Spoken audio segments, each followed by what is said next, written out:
Hello, you're watching the Nouvel Esprit video series on the theology of the body. This video is dedicated to audience 34. We are your hosts. I am Jeremy Hossotter. And I'm Guillermo Moreno. So, before we dive into the text itself, one thing we need to observe is that this audience marks the end of section 2 of the chapter. So, section 2 began back with audience 26. So audience 26 through 33, it was on the man of concupiscence. And now for the third section, we are going to look at what is what is titled commandment and ethos. So that's the name of this section. And in this audience particular, we are it's essentially an introduction to the overall section. And this section has, let's see, how many subsections does it have? Do you remember, Guillermo?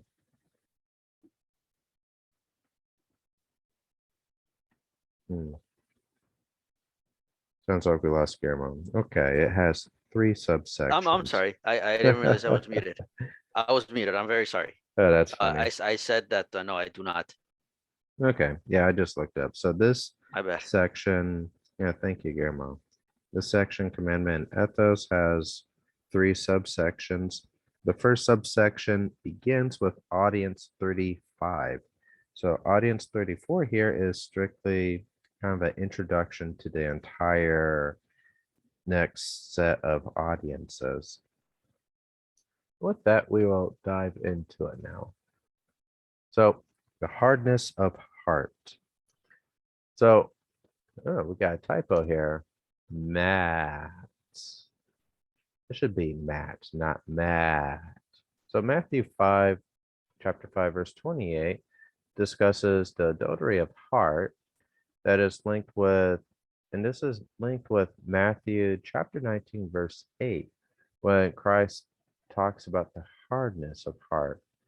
Now, this hardness of heart is an accusation of the ethos of the Old Testament, because this ethos gave rise to something that is contrary to God's law. It's gave rise to something contrary to the original vision of God from the beginning. And it's this hardness of heart is also an accusation of the interior subject who is responsible for deforming God's law. And just how does the Old Testament deform God's law? That is the subject of several of the forthcoming audiences. And a second element to this hardness of heart is a command.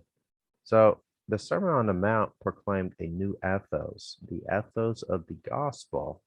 And this new ethos is linked to the beginning, to God's original vision. And so this command is a address to historical man. And historical man is all of humanity since the time of Adam and Eve, when they committed their act of disobedience and rebelled against God's command to again where he forbid them from eating the fruit from the tree of the knowledge of good and evil. So once they entered the state of original sin, historical man is referring to them all the way to today and all future humanity. And historical man participates in the threefold concupiscence.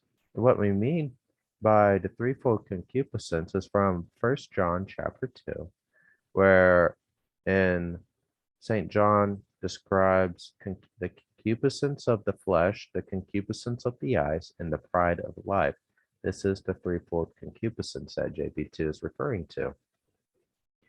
And so, taking a step back now, these verses of Matthew 5 and Matthew 19 have both anthropological and ethical content that need to be unified.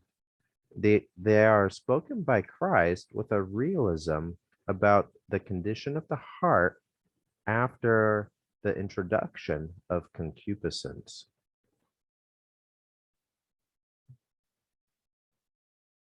So, looking to the future, so Christ addressed a definite society, and so we have to understand the references within this society, its situations, institutions, and history if we are going to be able to understand the ethical content of Matthew 5. And the second point is that the Sermon on the Mount is a universal message for all of humanity, for all men and for all women. And when Christ appeals to the heart, he singularly identifies everyone. And his appeal to the heart, it so when Christ appeals to the heart, all right, no, I should say Christ appeals to the heart of every person in an adequate, concrete, unrepeatable way. So we're all addressed on the Sermon on the Mount, and then each of us individually experiences this address, this appeal of Christ in a unique and unrepeatable way. That is something worth pondering, meditating upon. That this Sermon on the Mount has universal content, but each of us has this content brought before us in a unique way. We encounter it in a unique way. I think we could just say we encounter it individually. Yeah, we Like encounter it individually. mhm, mhm. Yeah. These universal issues, we deal with them, in our day-to-day basis, in just whatever way it in whatever form it comes. And Christ is still talking directly to us about the situation we're in. Yeah, thank you for that, Guillermo. Yes. And then let's see here. So the task before us in this section is to analyze the meaning of you shall not commit adultery, that sixth commandment. And so a claim that JP2 makes is that when we examine the content of the ethos found in various historical formulations, these always point towards the innermost aspect of man, proper to his image. And this reminds me of a book by C.S. Lewis called The Abolition of Man, wherein C.S. Lewis is talking about kind of if you look at all the various world religions and ethical systems, the ones that do justice to the phenomenon of morality all have a common morality, and this common morality upholds the dignity of the human person.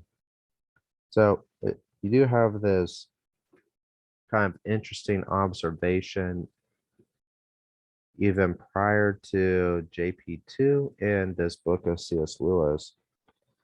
And I highly recommend to the reader or listener, if you have not checked out this book, it's a short one, but it's also a very eye-opening one.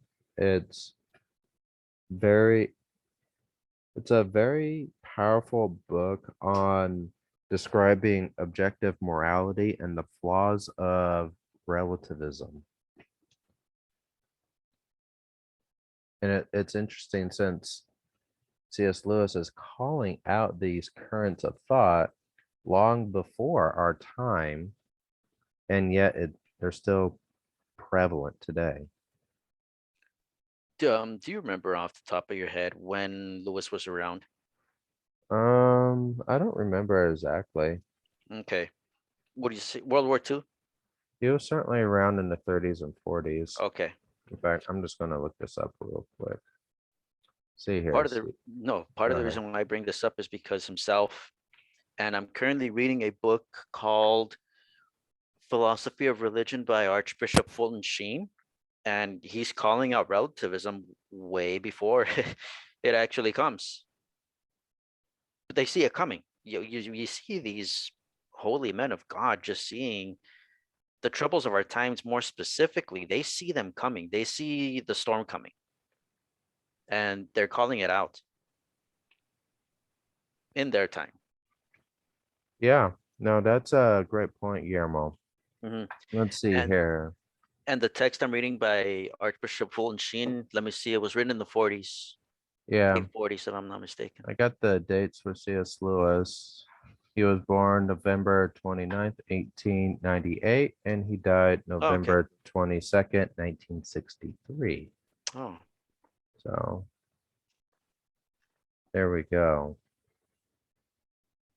Question now is, when was Abolition of Man written? mm, 1943. So in the middle of World War II. okay. Yep.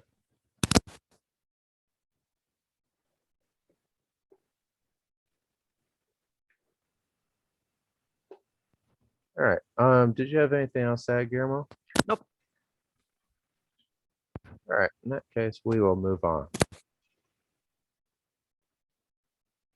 Oh, thank you for watching our video. I guess we didn't have anything more to add on to that. It's a short video. Then again, it was a kind of a introduction to the whole section. So yeah, not too much meat and potatoes in this one, just kind of a sketch of what's to come. If you have been enjoying our videos, please subscribe to our, or yeah, if you've been enjoying our content, please check out our social media, subscribe to it, like, share, comment. Please consider making a financial donation through either PayPal or Patreon. Your financial support goes towards the maintenance of our website and the purchase of further resources so that we can continue creating new content that you all love. Speaking of content, we have a lot on our website, nouvelesprit.com. We have written many articles on a variety of topics, and we have a podcast. Guillermo, you have something more to say about our podcast? Yes, in our other podcast series for La Nouvelle Esprit, we talk about a variety of topics, such as trends in culture and politics, always from a Catholic personalist perspective. Now, we upload our episodes onto buzzsprout.com, and you can find our page on Buzzsprout through the La Nouvelle Esprit website. You can listen to us directly on Buzzsprout or use that to find us in other popular platforms for podcasting, including Apple Podcasts, Google Podcasts, and Spotify. Just a recap, if you are wondering where our social media is, you can find it all on lesnouvelesprit.com/subscribe. All of our social media and where to financially support us can be found there. You can also find all of our various platforms that we have our podcast distributed to. Guillermo, do you have anything else you'd like to add? I would just like to ask our viewers and listeners to keep us and our mission in your prayers. Yes, please remember to pray for us. And with that, I'm going to say goodbye. Bye, everyone. God bless.